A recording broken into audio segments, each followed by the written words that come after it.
Again, this is News Today. A private legal practitioner, Asa Nkuma, is calling for the strengthening of the Commission on Human Rights and Administrative Justice to be able to fight against corruption. He was speaking at a forum organized by Occupy Ghana and Imani Ghana against the seeming increase in the number of cases as far as corruption is concerned. On Wednesday, other speakers at the forum were Dr. A.C. Nsa of Ashesi University, Dr. Mensa Otebo of the International Central Gospel Church, and John Eustace, investigative and anti-corruption journalist Manasseh Azore Awene. Can we have a consolidated bribery and corruption act which makes corruption a more serious offense and the punishment more painful? Should we bring AFRCD 58 and SMCB 104 all into it? Should we extend the definition of corruption to cover private acts? Should we provide remedies for recovering all ill-gotten gains from bribery and corruption in this country? The Freedom of Information Act will be worth nothing if the government doesn't take a stand on when it is going to claim public interest privilege. Noli prosequi, as I'm doing, we challenge the Attorney General to issue a convention paper, a practice direction, limiting the circumstances under which you exercise noli prosequi. It is time to empower, which means fund SHRAJ, IOCO, CID. Don't only send money to SHRAJ for rent. Public discourse is critical. Sessions like this, the thing that corruption can't stand is exposure. And so we should have more of these sessions. And these are my last comments. Ours is the story of a wet paper tiger, emasculated, painfully defanged, and declawed without anesthesia. That outward appearance of the paper tiger, however, masks what is happening inside, a quiet but intense smoldering. When that day of flames comes, your education, your riches, and your privilege will become synonymous with corruption, rightly or wrongly. Then the poor will have nothing to eat but the educated, the rich, and the privileged. May God bless us. And we can't do it alone, which means banding together is important. If we want to name and shame people who are doing that, public or private sector, we have to work together. I'm sure by tomorrow morning, it's just about 5:30. By tomorrow morning, we'll find private press reporting this event, and many of us will be branded, labeled. We need to get to the point where corruption is not a political issue. This is not about NDC. This is not about NPP. This is not about any political party. If you watch this space, you'll see a certain worrying trend where if you dare to speak up and say this is right, put Ghana first, put parties, tribes, all those things aside, you'll be labeled very quickly because some people have sold their consciences or have seared their consciences, and we need to move away from that. This is not about politics. This is about our well-being as a people. We see corruption from the binoculars of the NDC or the MPP. And that is how we fight it too. And we often feel because the moment we politicize it, the corrupt persons find solace in the irrational defense of their party members. In my view, there is no difference between the NDC and the MPP when it comes to corruption. The only difference may be that one group has a clever way of stealing and another group does it in a very... Let's leave it there. So, if Imani and Occupy Ghana will make any meaningful progress in this fight against corruption, and then their efforts must be sustained and travel beyond one regime. Indeed, many major scandals have been exposed in recent times, and government's effort at dealing with them is really sickening. But I don't think the corruption would end or disappear if the NPP wins election in 2016. Americans are not more moral than Ghanaians. British are not more moral than Ghanaians. The only difference between us and them is that the laws work there and the laws don't work here. Corruption is simply a failure of the application of the law. The one who has the ultimate leadership responsibility of a society initiates the processes for the implementation of the law and holds themselves accountable to the law. Because if you are a breaker of the law, you cannot be an implementer of the law. If I'm committing adultery, I cannot preach thou shalt not commit adultery for anybody to take me seriously. If I want people not to commit adultery, then I don't first commit adultery, then I can preach thou shalt not commit adultery. Leadership is very difficult, but in a civil republican environment, we don't catch a president. You offer yourself and you actually pay for it and campaign for it. And so once you are given the responsibility, it's hard, it's tough, it's lonely, you are misunderstood, nobody fully appreciates you because you are the only one who has that burden. But it's also a choice, and it's a choice that comes with responsibilities.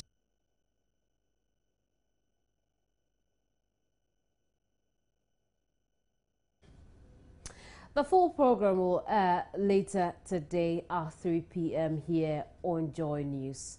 Now, away from that, Wednesday, when some Ghanaians joined the Alliance for Accountable Governance to protest what they say is economic hardship in the country, some of these protesters, had interesting ways of venting their frustration. A group of them vented their anger at some structures, including the newly built headquarters of the National Democratic Congress, claiming the facility was built with monies obtained from fictitious means.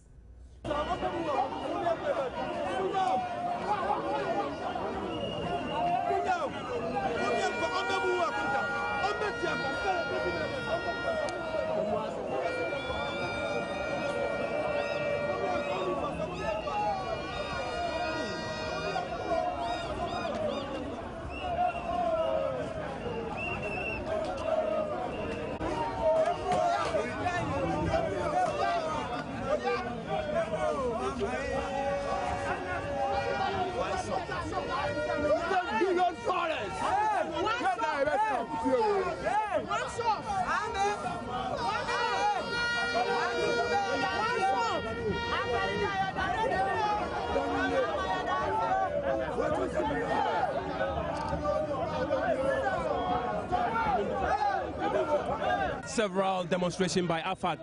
It has changed nothing. Do you expect this very demonstration to bring any changes in the dynamics? We are not here to please anybody. We are here to let the government of the day knows the sentiments of the ordinary Ghanaian. We are here to let them know that corruption, we have enough of corruption, we have enough of impunity, and we have enough of all this reckless leadership that is going on in the country. And that is why we are here to make sure that Ghanaian people voices are heard. And you've come here to have a look at the headquarters of the NDC. Why the curiosity? A multi-million-dollar headquarters. A party that believes in accountability. A party that says that it cares about the ordinary people. Today has built this edifice there. It tells you that corruption has become part and parcel of this government and this regime. But the NDC has followers who we believe contributes an amount of money. Where they got that money to build this edifice. Yes. Well, a lot of money. They should come and tell us. A social democratic party, a party that came to power with nothing, and now today most of them have got so much money stolen from the public purse to build this edifice there, and that is what we are talking about here. So you don't believe that the NDC has the capability of mobilizing funds up to the tune of 20 million, if that is the case, to build this? We are talking about a party that talks about accountability. They should come and tell the ordinary Ghanaians. They should be accountable to us. They should tell us where they got that money to build this edifice. Why? What is preventing them from doing that? The ordinary Ghanaian needs to know. The ordinary Ghanaian demands to know. And that's what we are talking about here. So up to now, we don't know where they got the money from. So why the speculation that they've gotten it from fictitious means? I mean, they should tell us. They will be the person. Because a party that cannot afford to pay workers, a government that is not ready to sort out the pension of the ordinary Ghanaian people. Look at all the young ministers, how they are living a flamboyant life. And it tells you what? They have money, and some of the kickbacks is what they've used to build this edifice there as a party headquarters. All right. For the Steelers house. This is the Steelers house. Corruption house. So this was what they used our money for. 2016 will be Judgment Day. Let's go. There'll be more on that in a bit. But we've been asking the question, what have demonstrations achieved so far here in Ghana after the maiden edition of the Agbewo demonstration organized by the Alliance for Accountable Governance, a demonstration to be replicated in other parts of the country. Matilda Omega hits the streets today to find out people's opinions on what demonstrations may have achieved over the years here. Alliance for Accountable Governance, AFAG, yesterday held its maiden edition of Agbewo demonstration with plans to replicate it across the nation. Over the years, there have been several demonstrations against government policies. This morning, I'm here to find out from you, do you think demonstrations really have an effect on the economy, or does government really listen to the petition presented by demonstrators?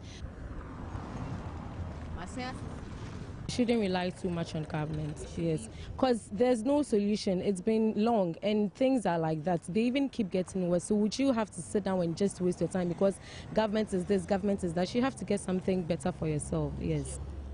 This current government must sit up. That's simply what I want to say. The government must sit up. It looks as if they have timbers in their ears. Anytime workers go on demonstration, practically nothing. There is no solution to the plight of Ghanaians. Everyone is suffering. Even workers are suffering. Not talking of the unemployed. Well, to some extent, government listen to demonstration. Let me take demonstration that goes on in the universities, for instance. It pushes the authorities, okay, to listen to students. But then when we come to our corporate world, government do not really take into consideration what the people are asking. I mean, there should be a consensus. If you need something from the government and then you don't agree with them, or you don't enter into a consensus or something with them, and then you just go ahead and then demonstrate against the government, it's more like you are rebelling against them. So they end up not even listening to your plea at all. So I think government do not really listen. It depends. So when we have issues we want to put across to government, how best should we address it? I think in every organization there are levels where if you want to carry your plea or if you want your problem to be solved, you have to follow a laid down procedure.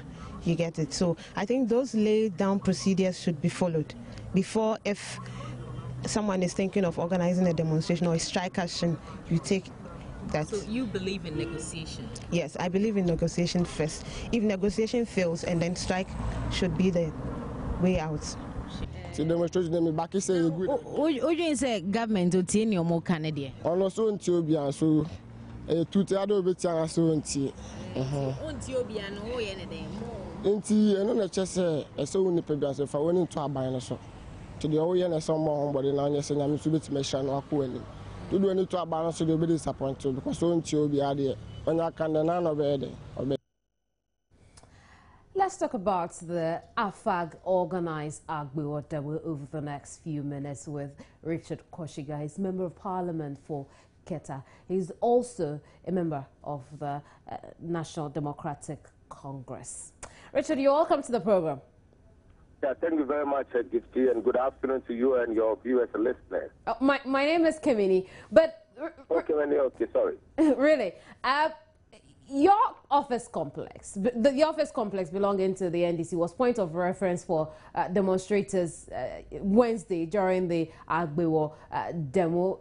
All sorts of accusations were thrown at the NDC for putting up that structure. What's your reaction to that? Well, first of all, let me say that demonstration was supposed to be peaceful, but unfortunately, as is characteristic of AFAC, which is an appendage of the NPP, it virtually ended up to a large extent in lawlessness because they decided to, not to follow the approved routes that they agreed on with the police, and therefore decided to move into areas that they were supposed not to, with the intention of vandalizing properties belonging to well-meaning people of this country. Now, with the issue of our office complex, I believe strongly that at the time when they allowed 17 people to contest for the flag bearership of the NPP, and I understand at the time when Damboche described the kinds of money they spent to be a display of ugly opulence, they could have saved $1 million each from the 17 aspirants to put up, a facility, an edifice of the sort, or even better than what the NDC has been able to put together. We must be mindful of the fact that the NDC is a party that has existed for quite many years now, just like the NPP. And if the NDC has been able, as it were, to pull resources to put up that which may be described as a defeating headquarters, it must not be a point of reference of envy for our brothers and sisters in the NPP, who we know are, in the have the penchant of displaying ugly opulence of wealth. Again, to state clearly and categorically that the issues that were raised by AFAC and NPP, because AFAC clearly is synonymous to NPP, and we saw a number of their members of parliament who participated, and yet they on the rampage, not abiding by the roadmap that they agreed on with the police. But Richard, that does not mean that AFAC is synonymous with the NPP, does it? The pressure group organized a protest, and some members from the opposition joined them. No, I mean, clearly, you only be a stranger in Jerusalem not to know that AFAC is an appendage of the NPP, because you said this over and over again. I see. The fact is that almost all the executive members of AFAC are cast members of the NPP, except for the PNC youth organizer, who himself speaks for the NPP in disguise. I see. And so it is obviously a politically motivated demonstration that was held yesterday, and we all know too well that the NPP members like Intiwool and Damboche have indicated in a recent brawl with Gabriel Chidaku that they were the people who were behind, the various union groups that went on strike recently over the two-tier pension, because they claim they motivated and persuaded them, to take to such actions. And so all that is happening around is, an agenda of the NPP that right. so Richard, political power, Richard, to actually disturb the ship of governance in this country. Richard, yes. I want you to address something, though. What the group seems to say is the fact that we want to know the source of the $20 million that the NDC used in putting up the office complex. The assumption is that it came from government coffers. Why would they assume that it came from government coffers? Is it that when they were in government for 8 years, all the things that they acquired for themselves were from government coffers? That should not surprise me, because indeed there are evidence to adduce or to relate to, as in Damboche and others describing the NPP when they were in government as, people who never had even motorbikes, suddenly displaying ugly opulence of wealth. And the fact that their former... Richard, just stick to the issue. Stick to the issue without attacking personalities. No, I'm not attacking personalities. I'm speaking to the issue, because if they were in government and probably they got their monies out of government coffers, then they would have assumed that another political party in government would have gotten its resources from government coffers. But the NDC never got monies from used monies from state coffers to build an office complex. Meanwhile, we have not told anybody that that facility or edifice cost $20 million. That obviously again is an assumption, and that again is the vast propaganda of the NPP. So how much did it cost the NDC to put up that complex? As I speak to you currently, I even cannot tell you for the fact that I know clearly that this is the amount that was spent specifically. Okay, and you can actually get this information from the general secretary of the party, and he can authoritatively speak to how much was spent on that facility, and also from the our chairman of finance committee. Very well. Yeah, but I just want to put on record quickly that the Alpha demonstration, the demonstration I was held yesterday, the issues are not being well put out in the public domain, because the issues have so been massaged, to create a negative perception and to create, a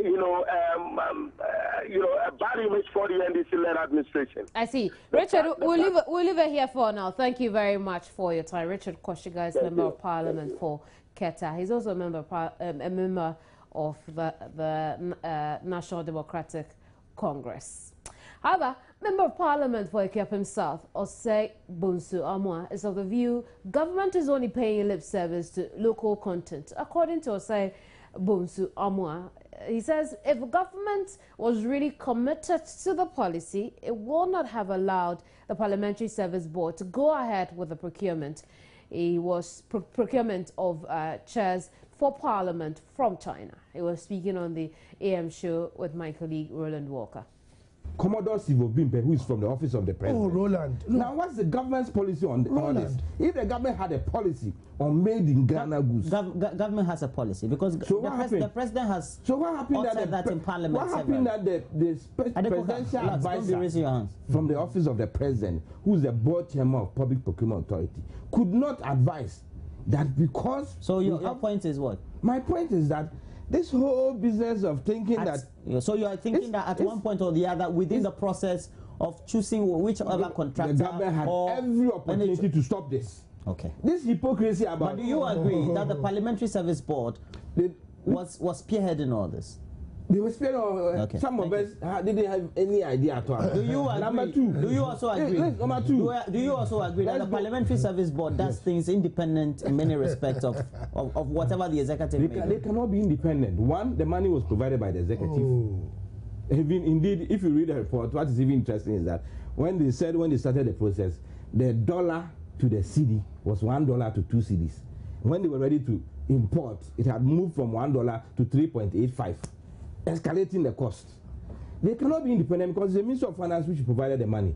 They cannot be independent because Public Procurement Authority which gave them the go ahead to import from China. Granted. They cannot be independent because cabinet should have known about this. These decisions, even if they were taken by the Parliamentary Service Board, the executive had a say in these decisions. In what? You've not shown how? I've told you about procurement. But procurement if your policy is that it's an independent the president came to Parliament, showed his shoe that is made in Ghana.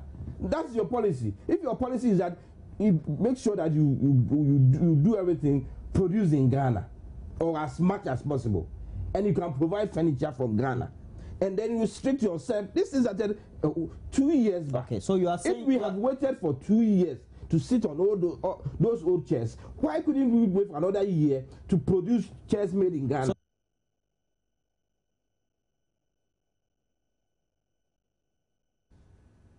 Meanwhile, Greater Accra Regional Chair of the NDC, Ade Koka, who was also on the show, chastised members of Parliament, saying the procurement of chairs from China shows failure on their part. Failure of Parliament to have done whatever they've done, right? They did not showcase Ghana, and it's a failure of Parliament and the Parliamentary Service and whoever and all the parliamentarians there. It is not government of procurement who is going to stop your inadequacies. No. Okay. MDAs and MMDs, there's a policy that before you procure something at a certain level, it has to pass through the office of the president for them to make sure that there's a local content. Right. So that policy is policy is there. Okay. So would you agree? So would you agree if a conclusion is made that perhaps even though government had made this as a policy, government didn't follow through enough to make sure that its implementation was adequate? No, we are talking about two different things. I'm not the MMDs is a policy. The government wants to pursue the MMDs are directly under the Executive. Parliament is by itself, right? It's by itself. Parliament takes the independent. The moment government starts interfering, the government, you hear the hue and cry about that government is interfering to the activities of Parliament.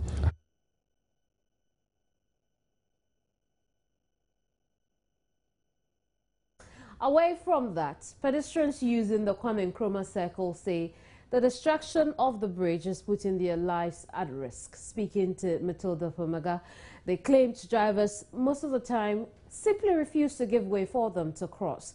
They are therefore appealing to the Ghana Police Motor Traffic and Transport Department to at all times station personnel at the sites. The footbridge weeks ago was pulled down to make way for works to progress. Work on the Kwame Nkrumah interchange is progressing steadily.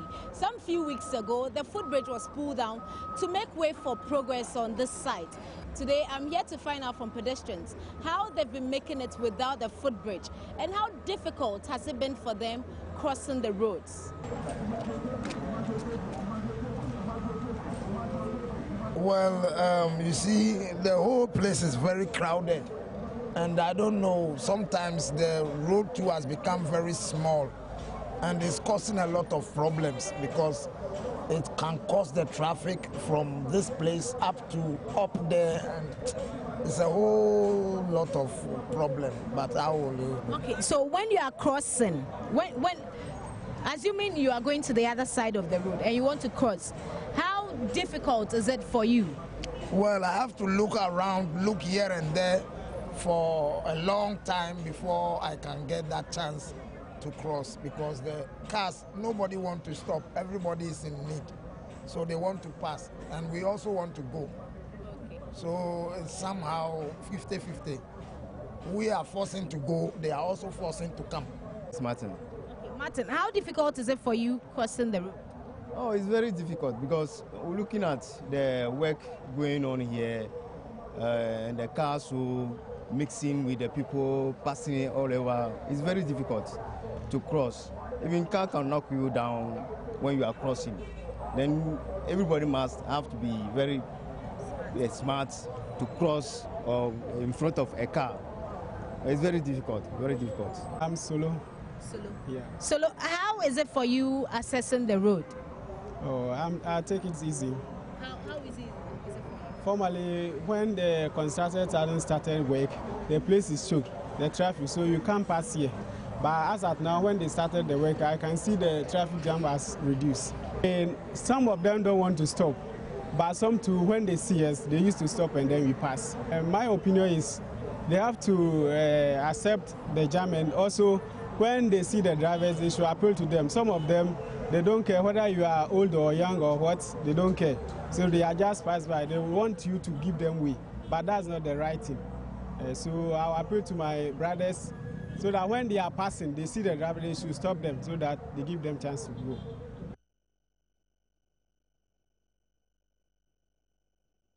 There's more to come here on News Today. Don't go away.